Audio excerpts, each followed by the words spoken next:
Olá, meus meninos e meninas do SEB, tudo bem? Nós vamos iniciar hoje a nossa gravação com relação à evolução, né?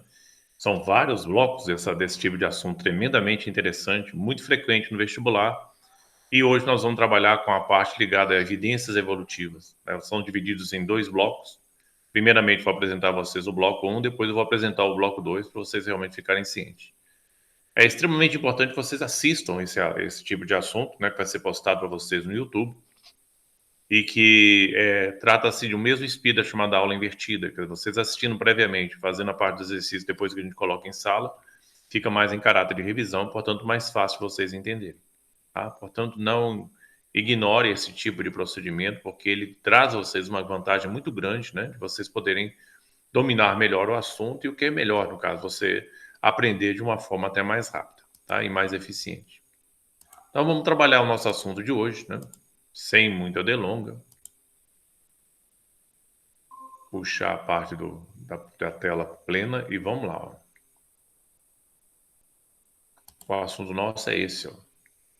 Bonito, é um slide bem bonito, bem feito.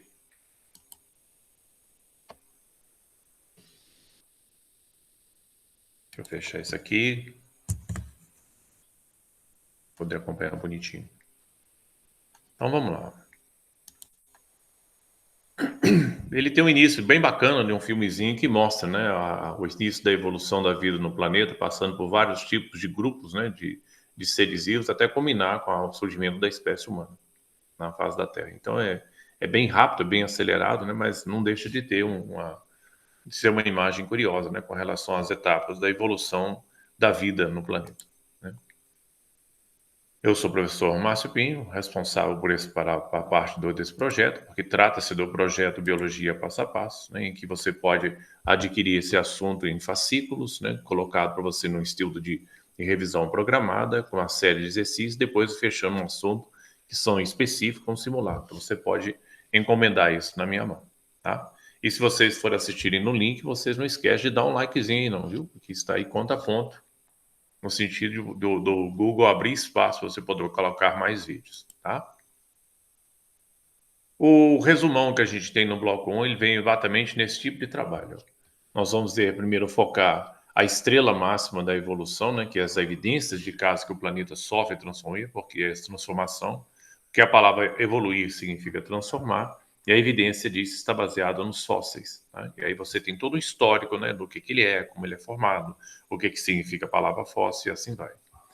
Depois nós temos outro tipo de ideia muito legal, que são as adaptações dos seres vivos ao ambiente, trabalhado por vários tipos de pesquisadores, dentre eles citados no trabalho de Jean-Baptiste Lamarck, também resgatado e citado também essa necessidade de adaptação no cérebro de cientista chamado Charles Darwin, né? E outras teorias que foram surgidas aí, como a teoria sintética da evolução, que também reafirmou esse negócio, mas dando um embasamento com outros tipos de pilares para realmente nortear um embasamento mais detalhado em relação a essa necessidade de ser vivo, estar bem adaptado ao ambiente. Tá? Aí nós temos o efeito dele, uma dessas artes, né, de adaptação, se vai na arte da imitação. Então vocês têm que saber diferenciar o que é mimetismo, né? É o ato de imitar, e camuflagem. Né? Os dois são um sistema de imitação. Só que o mimetismo imita seres vivos e camuflagem imita o ambiente em que ele está situado, para fazer uma confusão. Com duas vantagens, né?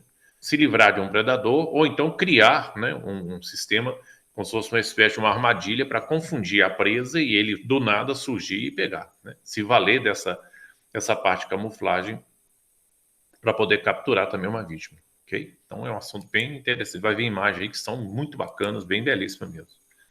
Então nós vamos começar com o primeiro elemento dos blocos, fazendo um histórico, né, do efeito evolutivo. Também aquele cineminha que mostrou no início, né, que é basicamente esse tipo de slide, as transformações de seres vivos até chegar na espécie humana, né, com um marco evolutivo máximo. Apesar de toda a besteira que o ser humano faz na face da Terra, mas não deixa de ser um ser realmente excepcional, né? Quais são essas evidências, então, evolutivas? A primeira dela está aí, ó, belíssimo, a presença de fósseis. Né? E aí você tem as teorias evolutivas também que surgem nesse elemento aí, né, com o poder da adaptação, citada pelos trabalhos célebres de Charles Darwin de seleção natural, né, dizendo assim, não é o mais forte que sobrevive, nem o mais inteligente, mas o que melhor se adapta à mudança. Porque o nosso planeta é muito sacana, né? Ele não tem dó de ninguém. Não adianta você ser bonitinho, fofinho, engraçadinho. Se você não estiver apto a viver no ambiente, ou seja, se não souber se adaptar nele, saber suas fontes de água, saber suas fontes alimentares, saber aonde você vai morar, né? Para você depois culminar, depois desse sucesso todo, culminar na reprodução, simplesmente o planeta vai agir contra você a ponto de eliminar. Então o planeta não tem dó de ninguém. Então a palavra de ordem aqui no planeta Terra chama-se poder de adaptação. Tá? Então aqui contraria aquilo que o pessoal às vezes divulga, fala assim, que no planeta é sempre o mais forte, o mais capaz, o mais inteligente que fica. Mentira. Porque, por exemplo, lesma, caramujo, né, que são moluscos extremamente simples, lerdos, né, deslizam em cima de uma gosma, são mais antigos que os dinossauros e estão aí até hoje. Né? Então, dizer que E desde quando lesma tem inteligência, desde quando lesma tem força vital de ficar levantando halteres, levantando mais peso do que deve, não tem. Né? Então, é uma ideia que realmente contradiz, né, o que Darwin falou. Na realidade, o que sobrevive nesse planeta é quem é mais adaptado, né, o mais apto a estar no ambiente. É o que fica. E nem sempre é o mais inteligente e nem sempre é o mais forte. Daí dessa adaptação vem as circunstâncias que facilitam a adaptação do indivíduo no ambiente, que é o mimetismo, é o ato de imitação e a camuflagem. Outros elementos também que vão citar para a gente aí, que é um sentido de mostrar os poderes de adaptação em cada localidade, né? Mas mesmo assim revelando um grau de parentesco, é a chamada anatomia comparada, né? Em que você estabelece as semelhanças morfofisiológicas de todos os seres vivos. Então, você tem, por exemplo, a pata de um cavalo, você tem um braço humano, você tem a barbatana de uma baleia, você tem a asa de um morcego, né? Nesse tipo de trabalho. E todos eles tendo a presença de ossos que são dos ossos dos membros superiores, né? Representado em húmero em azul, radiúno em vermelho, a presença das falanges, né? Da região da mão. E todos eles têm os ossos de características morfológicas diferenciadas, mas com a mesma origem embriológica. Né? Então, é o que a gente chama de órgãos homólogos, né? Essa situação. Que é diferente de órgãos análogos. Né? Os órgãos homólogos podem ou não ter a mesma função. Os órgãos análogos, eles são diferentes embriologicamente, mas têm sempre a mesma função. Então, por exemplo, quando você compara a asa de uma ave com a asa de um morcego e a asa de um inseto, a asa de um morcego e de uma ave são órgãos homólogos porque têm a mesma origem embriológica. A asa de um morcego comparada com o inseto ou a asa de uma ave comparada ao inseto, eles são órgãos análogos, porque a formação da asa do inseto não tem a mesma origem embriológica da formação da asa de um morcego e da asa de uma ave. Então, são chamados órgãos análogos, exercem a mesma função. Aqui tem outro fator também muito legal, né, que você tem de efeito de comparação, que também faz parte da anatomia comparada, né, é a evolução embriológica dos indivíduos. Então, somos muito parecidos no grupo dos vertebrados. É praticamente indistinguível dentro das primeiras fases de semanas de vida, como está representado aqui. Ó, isso aqui são desenvolvimentos de embriões. Tá? É a chamada anatomia comparada. Depois esse negócio vai mais para frente, vai mostrar para vocês em que cada um desses embriões vão se diferenciar. Tá? Mas a princípio é impactante, né? Porque são tremendamente semelhantes, mas são seres totalmente distintos no grupo dos vertebrados. Aqui você tem outro elemento que é interessante, porque aqui você tem a formação de um golfinho, tem a formação de um ictiosauro, que era um réptil, né, marinho, mas ele desapareceu, e a formação de um tubarão, né, em que eles têm uma características morfológicas muito parecidas, né, e a gente chama esse elemento de convergência adaptativa, tá, que é uma característica que vocês vão também ver, que é o meio força desses indivíduos terem formatos que são semelhantes. É uma coisa que ele pode se encaixar nesse meio aqui, por exemplo, baleia. Então, quando a baleia encaixa aqui, tem gente ainda que chama a baleia e fala, nossa, que peixão grande, você afoga essa pessoa que, meu Deus, o senhor está delirando. Baleia nunca foi peixe. Baleia é mamífero. Tá? Neste caso aqui, mamífero aquático. E é o caso dela aqui, ó, tá vendo? Então, ela tem os efeitos de regressão da formação dela, porque ela tem uma pelve onde existiam patas, né? Uma situação que ela sofreu um efeito de regressão, e tem só o vestígio dela dentro da parte estrutural óssea que ela apresenta. Mas aí ela entra no grupo também dos vertebrados e produz leite, né? Apesar de não ter tetas, mas ela espirra o leite na água, então ela é mamífera. Viu? Desse efeito aí, que é a grande característica do grupo. E aí você vai ver a presença do outro tipo de formação muito bacana também, que é a presença de órgãos vestigiais, ou seja, são órgãos que estão em desuso e a tendência dele é desaparecer futuramente. Viu? E o mais primoroso, o mais avançado de todos é evidências moleculares, em que ele faz comparação em determinadas proteínas, determinados tipos de aminoácidos presentes em cada um dos seres vivos e compara as semelhanças e diferenças químicas, né, que existem entre eles. E aí, pelo grau de comparação, quanto menos diferenças tiver, mais aparentados evolutivamente eles são. Quanto mais diferenças apresentadas, mais afastados evolutivamente eles são. São menos parentes. É essa a ideia que tem. Isso é o que a gente chama de mapa mental. Tá? Te dá uma ideia geral do que é esse assunto, tratando-se de evidências evolutivas que você tem que dominar, porque tudo isso aqui é panela quente, né? Como a gente fala aí nos vestibulares da vida, inclusive no Enem.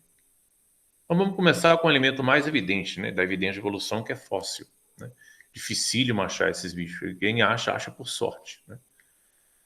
Portanto, aqui você tem uma parte interessante para você poder completar, né, que aí seria legal você sempre, quando fizer a revisão baseada em você tentar completar a frase, né, porque a palavra foi cada pista, né? Isso aqui é registro de fósseis, né, do efeito dele. E aí, dentro da condição, ainda continuando naquela mesma ideia de propósito, você sair falando junto comigo, ó, aqui na realidade, o que seria essa revolução dos fósseis aqui? Ó? Seria a adaptação dos seres vivos aos seus ambientes. Então, através do fóssil, dá para você imaginar um passado histórico, como é que foi. Tá?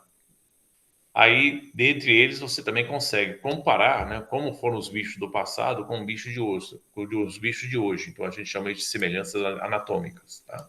Para ver isso. E também é um critério muito de efeito de estudo, né, principalmente para as pessoas da área da evolução, comparar as semelhanças fisiológicas e bioquímicas entre as espécies, para estabelecer diferentes graus de parentesco. Então, aqui, por exemplo, tem um fóssil que é belíssimo, chamado Trilobites. Isso aqui é parente do tatuzinho de jardim. É que ele fecha igual uma bolinha, como se fosse um tatu-bola. Aí vem a origem da palavra. No latim, fóssil, a palavra fóssil vem do latim fossilis, que significa aquele que é extraído da terra ou é retirado da terra. Tá? Pode ser restos de seres vivos ou restos da atividade metabólica de era passadas. Pode ser uma pegada, pode ser até excreta. Tem cocô fóssil, né, chamado coprólito. É engraçado isso.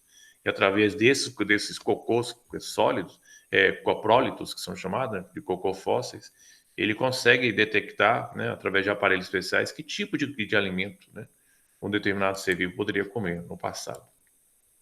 A disciplina que se encarrega o estudo de fósseis é chamada de paleontologia, e o profissional é chamado paleontólogo. Qual é a importância dos fósseis? Eles levantam hipóteses sobre possíveis aspectos morfológicos e fisiológicos dos seres vivos no passado e que habitavam o nosso planeta. Então, isso aqui bota a pessoa para imaginar, né, como é que era o passado, aquela coisa toda, e aí faz uma referência. Lógico que ele não sai do nada, né? Ele tem hoje as espécies atuais e faz uma retrospectiva para imaginar como seria então ele no passado, viu? Porque nós temos fósseis vivos até hoje, né? O chamado fóssil vivo quer dizer, o bicho tem registro dele em fóssil, mas tem registro dele em vivo até hoje. Tem muitos bichos que são assim. A importância dos fósseis ainda dentro do critério dele. Por que é tão interessante você ter um fóssil? Primeira coisa que eu quero chamar a atenção de vocês é que fóssil não pertence a ninguém. Fóssil pertence a museus e a parte de faculdades. Portanto, chega a ser até criminoso quando a pessoa tem um fóssil dentro de casa. Quando você tem uma demanda que tem vários fósseis que são repetidos, aí tudo bem. Tá? Fica como se fosse uma espécie de um souvenir. Mas você é detentor de um fóssil, você está detendo nas mãos talvez um filme da vida, né, que aconteceu no passado e que barra a parte do estudo. Talvez pela importância dele. Às vezes o fóssil que você desconhece, mas acha bonitinho, talvez seja de uma importância tão grande que ele pode desvendar determinados tipos de situações misteriosas que o cientista ainda não conseguiu descobrir. Por isso que é importante que você tenha essa consciência de achar um fóssil, você tem que comunicar aos paleontólogos da faculdade para ele poder fazer uma busca ativa naquela área e realmente ser um trabalho mais científico possível, né? Porque você está lidando com filmes da vida e não pode ser ignorado de uma forma leviana, ou então vendido, ou aquela coisa toda. Esse material tem que ser obra de estudo, viu? A importância dela, então, vem nisso. Ó.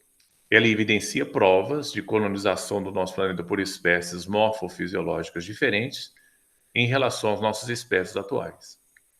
Desperta muita curiosidade em apontar os possíveis eventos catastróficos que levaram à extinção daquele bicho, né? E também aponta as circunstâncias que levaram às suas transformações. Isso dentro de uma ideia, de um raciocínio lógico, né? estabelecido pelos cientistas. Então você tem diversos tipos de fóssil. O fóssil mais impressionante que você tem aqui, ó, são os dinossauros, principalmente a cabeça, a grande cabeça aqui de um tiranossauro rex, como está sendo escavado aqui, né? Que isso é um jogo de paciência, que isso é escovado, né? Isso não é batido no martelo, isso é escovado com escova de dente, com pincel, aquela coisa, para tirar aos pouquinhos, não pode lesar isso aqui.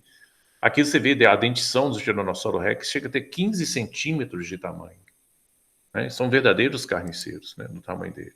E aqui fósseis que são muito bem preservados, principalmente em matéria de um solo que quanto mais partículas tiver nesse solo, mais perfeito é a mineralização e, consequentemente, o design dele fica praticamente como se fosse um molde bonitão dele aí para poder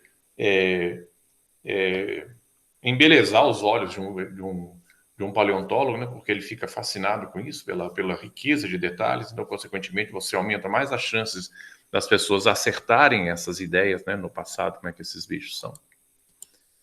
E aí vem, ó, a diversidade deles é muito grande, tanto aéreo como terrestres, como aquático, como o caso desse aqui, ó. Os fósseis são relativamente raros, né? Isso é difícil de encontrar, você precisa de sorte nisso. São formados em rochas sedimentares ou metamórficas e nunca em rochas magmáticas, porque a rocha magmática é a rocha-mãe, ela não tem sedimentos. Para formar fósseis eu preciso de sedimentos, por isso que o nome que a gente fala, rocha sedimentar. Então, onde tem rochas sedimentares, principalmente onde tem muita argila, né, muita areia, são lugares muito legais para poder haver a formação de fósseis, desde que haja condição para isso, né? Perfeito. Ou então em rochas que sofreram transformações, como é o caso das rochas metamórficas. Ok? Esse trabalho aí. Para evitar o ataque de decomposição, o ser vivo deve ser soterrado por sedimentos, né, que o argila é o ideal, que dá riqueza em detalhes, que a argila tem muito sedimento, então, consequentemente, ele faz uma cópia muito fiel, né, do ser vivo em questão. A fidelidade é tão grande que até em determinados tipos de fóssil, que até design de penas você vê registrado num fóssil à base de argila, né, porque ele permite essa riqueza de detalhes. Sofre diagênese, que é a compactação, e a cimentalização, né, que é a mineralização, ou seja, ele tem que ser rapidamente soterrado para ele não apodrecer, né? Porque se ele apodrecer na situação toda, o fóssil perde a sua fidelidade em matéria de detalhes, então ele tem que ser como se tivesse, ele caiu e soterrou, né? Cobriu logo, e aí esse efeito faz com que ele tenha uma capacidade de não ser atacado por bactérias, né, por agentes decompositores, e nem por outro ser vivo que acaba comendo a carcaça. Então ele fica mais íntegro. Por isso que ele é muito raro, né, acontecer isso. E tem que sofrer uma pressão, né, das rochas que vão, com o passar do tempo, acumulando, faz um sistema de prensa, é a chamada compactação. Depois o tecido orgânico dele é substituído por um tecido inorgânico, por uma estrutura inorgânica, né, por uma molécula inorgânica, que é a mineralização. Aí ele vira rocha, né, desenhada. Bem interessante isso aí. Então a ideia que você teria de fósseis seria assim, ó. Uma área onde existiam determinados seres vivos, a parte de um rio, onde você vai arrastando constantemente sedimentos, né, nessa área, né, que seria o primeiro passo, com grande profundidade. E esse bicho acaba morrendo, né, o efeito dele, ó, tá vendo? Você tem o efeito de erosão que vai trazendo sempre sedimentos fininhos, né, para o fundo do leito do rio. E quando ele morre, né, ele vai entrar na segunda etapa, ó. Aí há o depósito, onde ele faz uma espécie de uma cama para poder receber a parte desse elemento aqui. Aí vem a segunda etapa, que é essa, ó. Aí esse peixe morre, se é soterrado, ó. Os sedimentos vão constantemente soterrando ele, e já surge um outro tipo de espécie no lugar, ao longo de vários e vários anos. E depois continua, esse efeito aqui do soterramento, ele é progressivo dessa ação, aí vem uma nova continuidade de sedimentos que são caindo, né? Não deixa de cair, que a erosão é sempre permanente nesse efeito aqui. E depois você vai para uma terceira etapa, que seria isso, ó. O leito do rio se torna extremamente raso e os sedimentos vão acontecendo, e aí vai havendo, então, a cobertura desses bichos que existiam na área, depois eles foram morrendo, mas foram soterrados. E quanto mais profundo é o soterramento, mais antigo ele é, que é a regra, né, da chamada estratificação de uma rocha. Você está dentro de um corte de uma estrada, você vê várias camadas de sedimentos naquele lugar. O sedimento mais velho é aquele que está mais no fundo. O sedimento mais novo é aquele que está mais na superfície. Então eles sabem datar, né? Eles têm uma técnica de datação para saber quantos milhões de anos se passaram, né, para cada um desses achados que são colocados aí.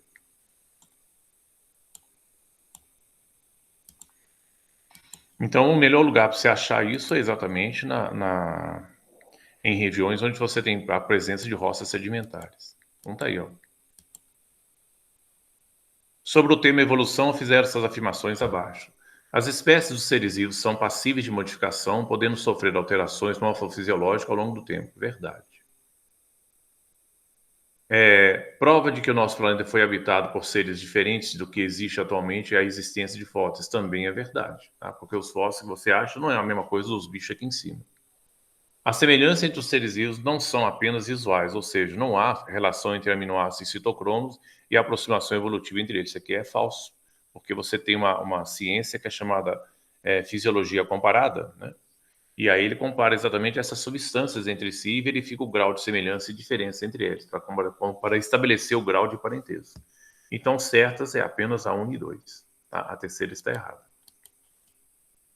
Aqui é uma chágera, ó, mostrando a preocupação dos seres vivos está bem adaptada. É como se fosse assim, um leão é doido para comer uma girafa, mas para morder o pescoço dela, porque ele mata por sufocamento. Ele inventou a estruturação de perna de pau. Lógico que isso aqui é uma montagem, gente. Pelo amor de Deus, não delira, não. Tá? Mas é uma chágera mostrando, cara, que é como se fosse o leão se virando para estar adaptado para poder atacar a girafa. Porque a girafa é um arranha-céu. Ele tem quase 5 metros, 5 metros e meio de altura. Então tá lá. Ó. A adaptação biológica é considerado a ideia central do modelo explicativo proposto por Charles Darwin. Okay? Isso aqui que é muito legal, ó, que é o que a gente chama de uma adaptação por efeito de camuflagem. Né? Essa camuflagem aqui você tem a raposa, né, do Ártico, em que quando é neve o pelo dela modifica para ficar confundindo com o ambiente, e quando é verão, né, o curto verão polar, ela também se modifica, a pelagem fica cinza para confundir com as rochas. Então, essa imagem aqui é muito bacana, né? Para mostrar a capacidade adaptativa que os seres vivos têm de se modificar em função do ambiente e tirar vantagem com isso. Ok? Diversos mecanismos evidenciam essa capacidade de adaptação do animal no meio externo. O primeiro dele é o mimetismo, tá? E o segundo dele é a camuflagem, que é esse caso aqui, ó. Isso aqui é camuflagem. Viu?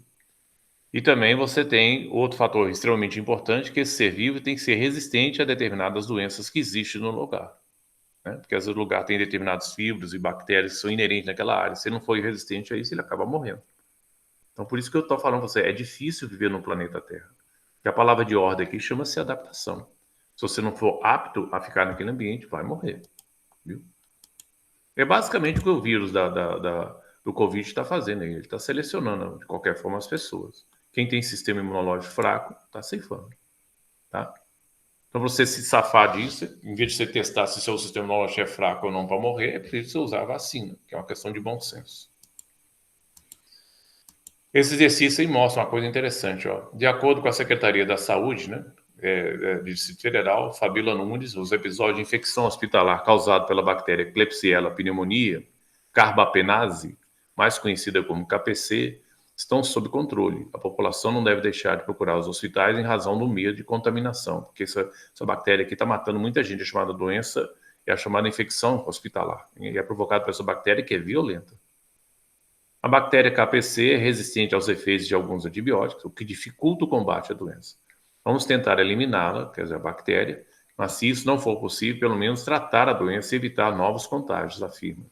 Conforme essa diretora Fabíola, a preocupação maior é quanto aos novos casos de contágio, uma vez que a bactéria está no ambiente hospitalar, onde, em tese, as pessoas já estão com a imunidade baixa, já está doente. Né? Queremos evitar que essa bactéria saia dos hospitais para a comunidade. A resistência da bactéria KPC, citada no texto, pela ação sistematizada do uso de antibióticos, revela uma característica do organismo de se interagir operacionalmente com algum fator do ambiente de tal modo que o indivíduo sobrevive e se reproduz mais eficientemente. Tal fato evolutivo é dotado de que essa parte que a gente chama aqui, tá, no efeito mostrado, que a bactéria consegue viver numa determinada área que apresenta, apesar da hostilidade, ele vai matando e vai selecionando aqueles que estão mais fortes. Então, o trabalho que você tem aqui é a força de adaptação. Tá? Então, mostra que ela está adaptada ao ambiente, mesmo que o ambiente seja hostil para ela, mas ela consegue driblar toda aquela linha infernal de ataques de antibiótico em cima dela e, consequentemente, continuar vivendo no mesmo lugar. Então, ela tem um poder de adaptação violento. E para a infelicidade da gente. Agora entra uma área extremamente curiosa, hein? As fotos mais bacanas que você tem. Se você olhar para isso e não tiver um olhar atento, você jura que aquilo ali é uma formiga. Mas ó, o pessoal também tem que saber que a formiga, por se tratar de um inseto, tem 6 patas, né?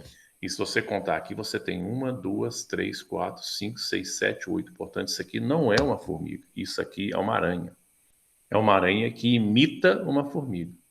Então, essa bicha é tão esperta, né? E você vê também pela quantidade de olhos que ela tem. Ela tem vários ocelos. A formiga só tem ocelos pequenininhos. Ela tem vários ocelos, que é a característica da aranha.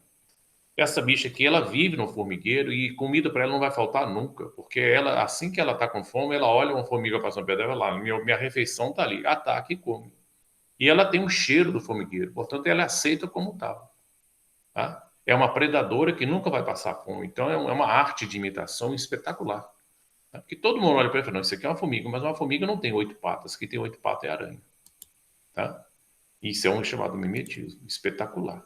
Portanto, é a habilidade de imitar um outro ser vivo e tirar vantagem nele. Pode ser a vantagem predatória ou vantagem de segurança, falar assim, eu tenho gosto ruim, então os bichos não comem ele. Ah, eu sou muito venenoso, então os bichos têm medo dele. É nesse nível aí. A palavra mimetes, no grego, significa imitar, e aqui você tem outro também com a capacidade impressionante de imitação de uma folha, quando esse bicho está parado numa árvore, ninguém vê.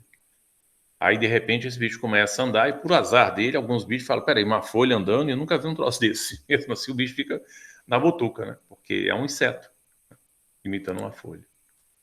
Então, aqui você tem uma aranha imitando uma formiga, você tem um inseto imitando uma folha, você tem determinados tipos de borboletas que imitam, você tem a borboleta padrão, que são essas superiores aqui, e as borboletas de baixo, que tentam imitar as de cima, né? Por exemplo, a imitação dessa aqui é impressionante, a imitação dessa aqui é impressionante.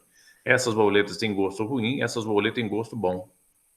Mas o passarinho não atreve a atacar essas borboletas aqui, porque sabe que ela tem gosto ruim. Porque quando ela começa a experimentar isso aqui, fala, quieta, deixa esse bicho passar. Então ela tira vantagem nessa imitação, né? Para não ser devorado por pássaros. É o chamado mimetismo de defesa batesiano, tá? Exposto por Hausberts, dessa ideia dele. E aqui que a pessoa, quando olha, fica com medo danado, fala, nossa, é uma vespa. E esse aqui não é uma vespa, é uma mosca, né, que imita uma vespa. Então, o bicho tem medo. Então, ele usa o mimetismo para provocar na pessoa medo, porque sabe que a picada de vespa é dolorosa, né? Então, tem artimanhas que são espetaculares, tá? Campeões do mimetismo, ninguém se compara a esse bicho aqui. Isso aqui é uma lagartixa com rabo de folha, encontrado na ilha de Madagascar. A lagartixa está aqui, ó. A cabeça dela está aqui, a patinha dela está aqui, o corpo dela está aqui, a cauda dela com rabo de folha está aqui, ó. E ela se mistura com as folhas que são velhas para esperar capturar insetos que pousam aqui, que fica achando que ela é uma folha também e acaba comendo. Então ela se vale dessa arte, né, de mimética para poder capturar a sua presa. E é encontrado na ilha de Madagascar, na região da África. É ela aqui, ó. Tá vendo? Já em ativo no sentido de dar o bote, ó. É chamado lagartixa com rabo de folha. Muito legal, né? A imagem dela. Também a parte de você ter, interessante, que pode ser até o homem aprendendo, né, com a natureza, a forma de tirar vantagem da camuflagem, tá aqui, ó. Você tem um exército, você tem um soldado aqui, você tem outro soldado aqui, você tem outro soldado aqui, você tem outro soldado lá em cima. O efeito dele. Tá aqui, ó. Esse efeito. Então, quando você não consegue ver direito o que está acontecendo aqui, ele está perfeitamente camuflado, né, em relação ao ambiente que ele está situado. Fica mais difícil a sua visualização. E os animais se valem muito dessa arte de você confundir a presa, achar que está seguro e na realidade não está. Esse é outro também que é espetacular. Tem muito aqui na nossa região, na região de Brumado, Bahia, que é o bicho-pau. Imita graveto. Quando ele está parado numa árvorezinha que tem muito graveto, você não vê esse bicho de jeito nenhum. Tá? O poder dele de mimetismo é impressionante. Tá? Ou então chamada de camuflagem, né? Ele se camufla no meio da parte dos galhos de uma árvore ali. Aqui você tem a arte de camuflagem homocrômica, quer dizer, a cor do bicho, né, se confunde com a cor do ambiente. Você, como ele é pequenininho, ele se mistura com os grãos de areia. Você está vendo aqui uma aranha, né, e a aranha imita a cor da terra. Quando ela fica parada, dificilmente você vê, porque ela também é pequenininha.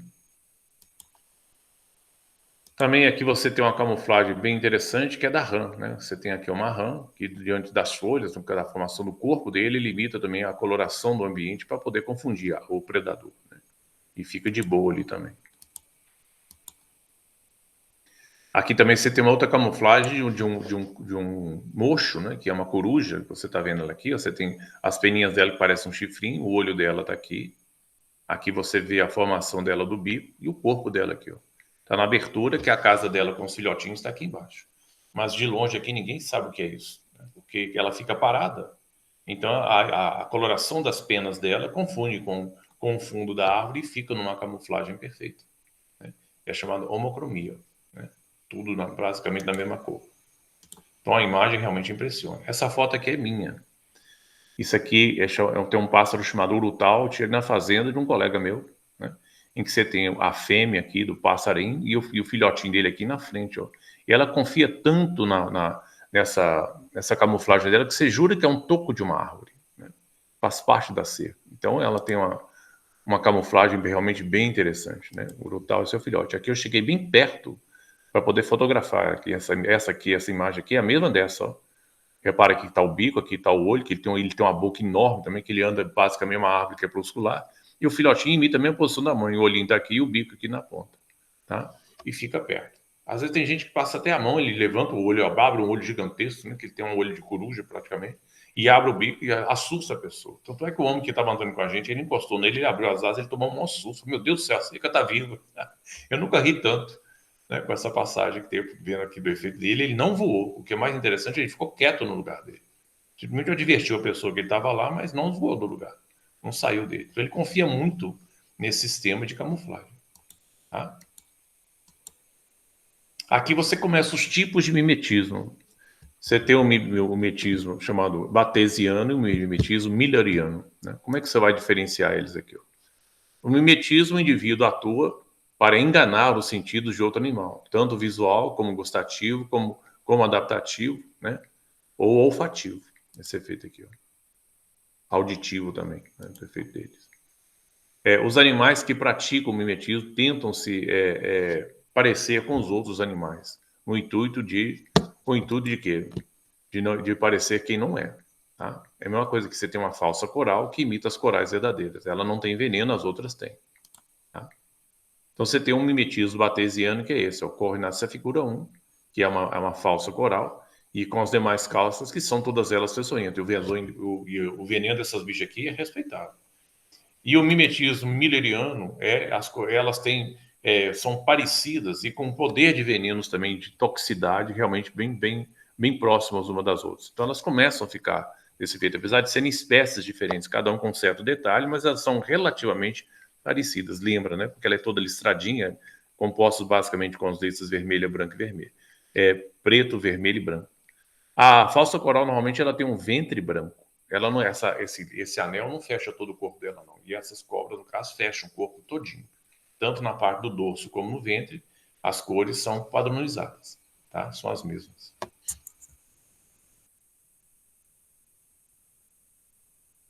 Olha esse exercício aqui como é interessante. Ó. Mimetismo é um termo utilizado na biologia a partir do começo do século XIX para designar um tipo de adaptação que uma espécie possui características de evoluírem para se assemelhar a outra espécie. As observações do naturalista Henry Bates, estudando borboletas na Amazônia, levaram ao desenvolvimento de um conceito de mimetismo batesiano. Né? É correto afirmar que o mimetismo batesiano é uma adaptação para quê?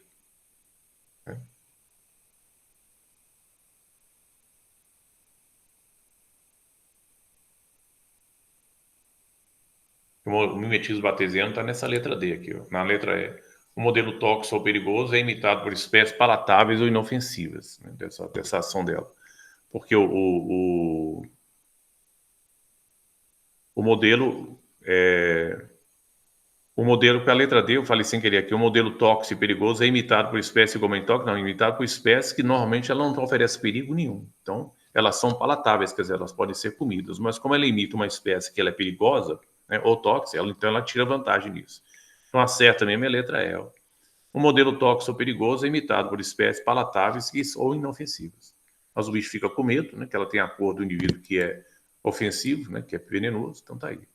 Aqui é impressionante, ó, acasalamento de duas borboletas, quando ela acasala, as manchas que ela tem nas asas, né, e o formato final delas, quando estão acasalando, né, no tronco de uma parte de uma árvore, imita a cabeça de uma coruja. Você jura que você quer uma coruja? Então o passarinho não chega aqui de jeito nenhum, quando elas estão namorando, elas estão aqui na parte do sexo, estão se acasalando, mas a união entre elas estabelece um formato de uma cabeça de uma coruja. Então ela fica sossegada, né? Isso é a chamada arte do mimetismo batesiano, quer dizer, ele se vale de um ser vivo mais agressor, como o caso da coruja, que é um predador nato, então o passarinho não chega perto de jeito nenhum, e nem cobra. Então você cria uma ilusão da cabeça de uma coruja, que é bem bacana essa foto aí. Aí você tem um mimetismo chamado pecaminiano, né, que é a espécie que você imita uma outra espécie, né, que é uma espécie totalmente diferente, como o caso da aranha. Isso aqui é uma aranha formiga, né, que imita formigas pretinhas e vive junto com ela, então ele não passa fome nunca, que ela é aceita. Aqui ela de frente, ó. Uma formiga não tem essa quantidade de olhos, chamado ocelos. Isso aqui é a característica de uma aranha, né? Pé de pau. E é engraçado, ela não anda igual uma formiga, ela anda, para, fica para frente e para trás. Anda um pouquinho, vai, para, fica para frente e para trás. Que é movimento de aranha, né? Ela tenta imitar, mas de vez em quando ela dá aquele movimento para frente e para trás. Isso foi observado por um biólogo. Falou: peraí, isso aqui não é uma formiga normal, não. Então essa formiga que está dançando. Quando ele foi observar direitinho, ele viu que ele falou: mas peraí, isso aqui não é formiga, tem 8 patas, mas é muito parecido. Então isso aqui encantou muita gente, né? Quando ele foi observado pela primeira vez. Há outro tipo de aranha também imitando a formiga. Olha quantas patas: ó, 1, 2, 3, 4, 5, 6, 7, 8. E aqui você tem o agulhão que ela tem na frente, né? Que utiliza essas quelíceras para poder capturar a presa. É uma outra aranha, imitando uma formiga avermelhada, tá? Viu vantagem nisso. Aqui você tem um campeão também da parte de camuflagem, que é o camaleão. O efeito dele está aqui, o olho dele está aqui, ó, a cabeça está aqui, a boca está aqui e o corpo dele está para cá. Então ele se mistura com a vegetação da árvore e não consegue ver de jeito nenhum. E com essa, e além do mais, ele tem essa habilidade dele escurecer a pele ou clarear a pele de acordo com a região onde ele está situado, né, para confundir mais ainda o predador. E aqui o mais impressionante é esse tipo de borboleta, que a asa dela parece uma folha seca. Então quando ela está no chão, fica parecendo uma folhagem. Então o bicho não liga, não ataca ela. E ela faz o serviço de sucção de boa, aquela coisa. Às vezes está na beirada de um rio, aquela coisa. Tu passa como se fosse uma folha caída no chão. E não é importunada com isso, né? É a arte da camuflagem. É isso aí, ó. Esse é o nosso elemento com relação ao bloco 1, né? E depois a gente vai ver mais para frente o bloco 2, que fala sobre as diferenças morfofisiológicas dos seres vivos. Fala de uma estrutura extremamente importante, são os órgãos vestigiais, que são órgãos que estão em regressão. Também fala em convergência adaptativa, nós vamos ver o que é isso, evidências moleculares, que são um processo de comparação química, é o que tem de mais avançado hoje na área da biologia, tá? Espero que vocês tenham gostado desse tipo de trabalho que a gente tem feito aqui para vocês, para que realmente vocês possam estudar, né, fazer os exercícios propostos e assistir esses vídeos também desse tipo de assunto em outros slides, em outro tipo de vídeo também que é colocado à disposição de vocês no YouTube, né, de aula de evolução. Principalmente quando você coloca o título lá, Evidências Evolutivas, ok? Que eu acho um assunto bem bacana, que é bem específico. Valeu, meus meninos e as meninas, estudem direitinho, se cuidem, tá? Beleza? Daqui a pouquinho eu volto com relação à parte do bloco 2. Um abraço a vocês. Até.